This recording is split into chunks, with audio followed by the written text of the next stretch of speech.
go right to questions? Yeah, let's go to questions. Yep. Fred, what's the balance coming off a high like Sunday and then immediately having to go back and do it again against another top 25 team on the road? Yeah, I mean, obviously a very tough turnaround after coming off a very emotional game for our guys, and we had to put it behind us very quickly. We were in the gym early that next morning just based on our guys' class schedules. We were in the gym at 8 in the morning the day after the Creighton game. So it was one of those things. I talked to him about the importance of enjoying when you get a big win like that, but then being able to put it behind you quickly, have 2 days of prep. Really the first day was putting in the game plan, getting some guys some conditioning that needed it, and then today we went hard and had a good physical practice. That's what this game is going to be all about, is about toughness. That's what Indiana does. That's what they hang their hat on. A very good rebounding team, very physical, really get up and underneath you defensively, and they have great length. So it's going to be a tough challenge. Their last home game against North Carolina was very, very impressive with what they were able to do to take them out of any type of rhythm and just play with great physicality and toughness. So it's a great opportunity for our team, and we'll see what we're made of. It's one of those things in this business. I've talked a lot about this. You got to put those, whether it's a big emotional loss or a big emotional win, put it behind you, get ready for the next one, and that's from this point forward with our schedule the way it is, the importance of doing that every time we step on the floor.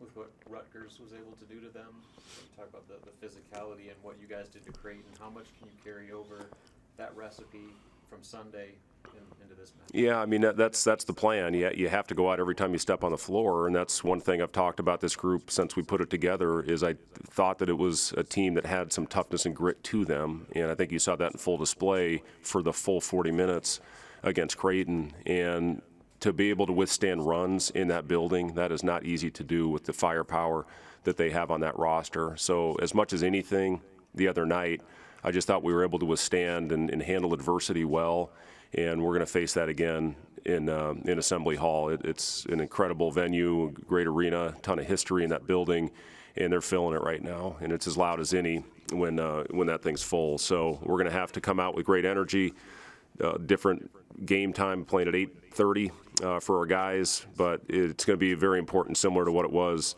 on Sunday, that we have to find a way early to withstand a run and match energy. And I thought we did that early in the Creighton game, and then we were able to dictate tempo for the rest of that night. Coach Hoiberg, have you been able to stress to the team the importance of free throws, especially when you're beginning and playing the top tier teams in the conference, with how important that is, especially down the stretch? Yeah, we've been working at it, and it's something where you got to be able to take advantage and make your free ones. And obviously early, when you look, even going back to St. John's, I think we missed our first 5 free throws, including a 1-and-1 in that situation. We went in with a 7-point lead at halftime. That's the difference in being up 7 single digit and being up 12 or 15 going into the break, where it could have been a completely different outcome. And it was good to see our guys knock them down in crunch time the other night. Sam hit 2 big ones for us, and we've been getting better. So just continue to stress it, work on it, and especially when you're on the road, you got to be able to step up and knock them down in a crazy environment. Fred, the fan base saw the video the other day where Trev gave the black shirts to some guys. Just sort of generally speaking, though, about the defense, could you talk about how this crew has bought in on that? Yeah, they really have. We talked about that being our identity this year, is going out every night. The ball's not always going to go through the hoop, and you have to find a way in games like that. What did we make 3 threes the other night? And it was Wilhelm, Sam, and Juwan. they were the ones that hit the threes. I mean, CJ and Casey get shut out from behind the line, and we still found a way to win. So to be able to grind it out, I think we outscored them by 30 in the paint, and you have to have that. So it is something that I'm really pleased with these guys. Emmanuel is bought in. You could argue that you look at Sam's stat line, you look at Derek's stat line, but what Emmanuel did to Nemhart in keeping him out of the paint, that kid has been living in the paint the first part of the season. So for a guy like Emmanuel to buy into that role every night, I think he had 4 points, 4 or 6 points, 2 transition baskets, but to be able to take away their number 1 option and push their offense further up the floor, if Creighton's comfortable, they're impossible to stop. And just with Emmanuel ability to be a ball hawk up there and take away and push the offense out is a huge luxury to have. So it all starts with him And yeah, that was pretty cool, I thought, when Trev gave him those black shirts. Staying on that point, that's one of the things I wanted to talk about. Do you feel that at this point in the season that the team has grasped the roles and they're really bought into the fullness of those? Yeah, as you know, Eric, it's so important to buy into the role that you're given. And we've had guys throughout the course of the year, and it always takes a little bit of time before those get established. But for this point of the season, still being early, I'm very pleased with how guys have accepted that. And Juwan, you look at the efficiency he played with last game, and he goes out and he's 5 for 5, hits a big three. It was wide open. Those are the ones we want Juwan taking, not the contested ones. And for about a 4 or 5 minute stretch, he was just eating up the glass and seemed like he got every rebound, and Sam was in there. And when you look at that, I think that's 7 in a row, if I'm not mistaken, winning the battle of the boards. And if you can do that consistently, you're going to give your team and you're going to give yourself a chance. And that's going to be important in Bloomington tomorrow night. We have to be able to compete on the glass. They've got such great length, and they're so physical. We have to make first contact. If not, it's going to be a long night. Seen plenty of Trace Jackson Davis over the years. What's going to be the key to making Mike? Yeah, he just keeps coming back, and but he's a heck of a player. And you talk about some of the great players over the years, and taking away their dominant hand, and they still find a way to get to it. He's so good at getting to that left hand. Whether he goes right off the catch, he's really quick spin move, or if he goes right, he's going to find a way to get back to that left hand. He's added a right over the last couple of years, but he still finds a way to get back to that left hand. It's like when me and Strickland used to try and guard Ginobili, take away his left, he still found a way to get to his left. And you just got to go out and try to make it as tough as possible, knowing that he's going to make tough shots. It's impossible for our team to simulate what he does, but just have to go out there and try to make it as difficult as possible. We know Indiana has your attention, but what have the last 48 hours been like? Well, it's people ask, well, how was the bus ride home? I'll say it. The guys fell asleep, and the coaches watched film. And it's been a group that's been very process-oriented, and that's one thing that's been really impressive. Obviously, there was a great celebration after that game, but they got over it quickly, and that's something that we really stressed. It was a huge win for our program to be able to go and get a win like that on the road. In state, I know how much games like that means to our fans. So to find a way to get that one, but again, you have to find a way to get over it quickly. If we had a week, absolutely, you go out, you give them a couple days and really enjoy it, and then get back to work. But we didn't have that. We had 2 days, and then after Indiana, we got 2 days to prepare for a team that's playing maybe as well as any in the country right now with Purdue.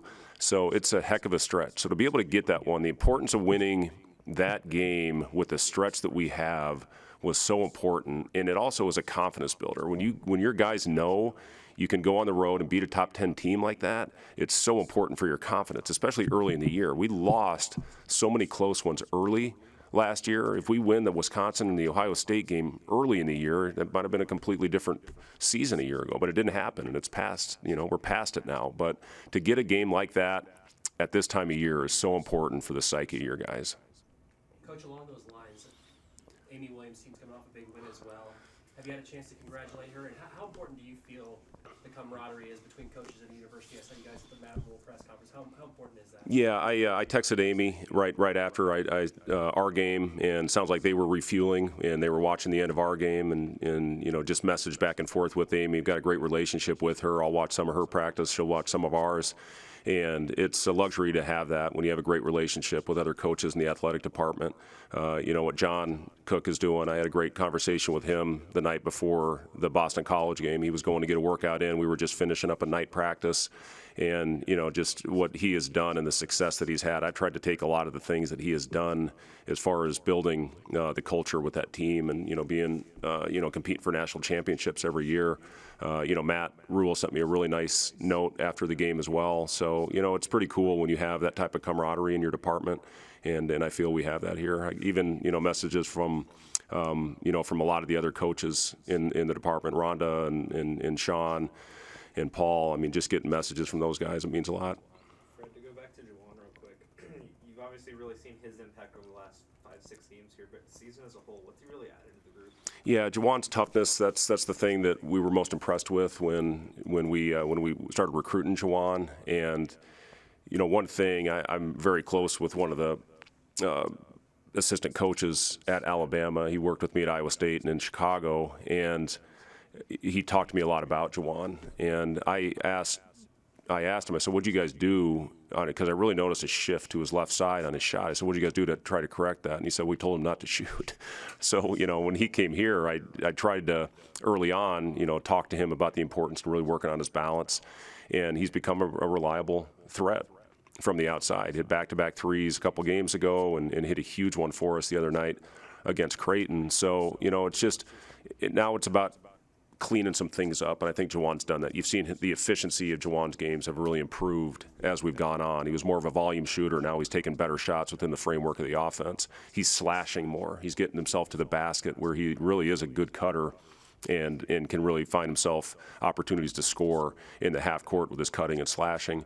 But, Juwan's just overall toughness has been huge for this team. His ability to rebound on both ends of the floor. He's become a better defensive rebounder than he has been in the past, and still gives you the threat of going to get you extra possessions offensively. We really made the conscious effort the other night, or decision, I should say, to get back and try to limit Creighton in transition, and I don't think they had a transition basket in the first half.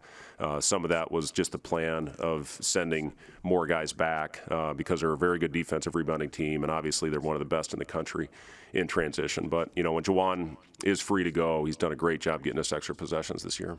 Is that arena you're playing in tomorrow one of the shrines to you in college basketball? I mean, you tell your guys they enjoy that experience? Yeah, it's cool. I don't need to tell them that. I mean, they'll see it tonight when we go in for a shoot around, and they see the banners up there, and Mike Woodson, obviously a legendary player in that program, got a ton of respect for him. Played against his teams in the NBA, and he's just his teams take on his personality. He's tough, and his teams back that up. So it's a great arena. I look back at my career, I'm very fortunate to play and coach in Allen Fieldhouse, and get the opportunity to go to Assembly Hall and some of the great venues around the country. Playing Hilton was a lot of fun for me as well. Wasn't much fun for Strickland, but it was great for us. But yeah, it's a cool place. But when that ball goes up, we got to be on point, and we got to go out and play with great effort. Coach, that was your third straight win over a ranked opponent. How does playing a top team kind of make you bring out the best in your Well, I just again, the makeup of this team. Last year we had a pretty good rhythm at the end of the season, but for this team to go out there and control the tempo as well as they did in that building, that is not easy to do, and you have to make sure you get off to a good start to do that. But just the poise that our guys played with, you have to be able to handle that for 40 minutes, and I just give our guys a ton of credit for going out there, playing the right way, playing unselfishly, getting the ball in the right guy's hands, and defending for 40 minutes. Trev, those black shirts, did you know that was coming from Trev? I did not. No, that was pretty cool. Yeah, I saw the video before they posted it, but I thought it was pretty cool. Was it just those two? As far as I know, yeah, I wasn't there. I didn't get invited. I was never a guy that would have got a black shirt. Did they show up to practice with them on, or what they do? No, it was after. They went after practice yesterday. Anything else for Coach? Any more questions about the black shirts, Kevin? No? Okay.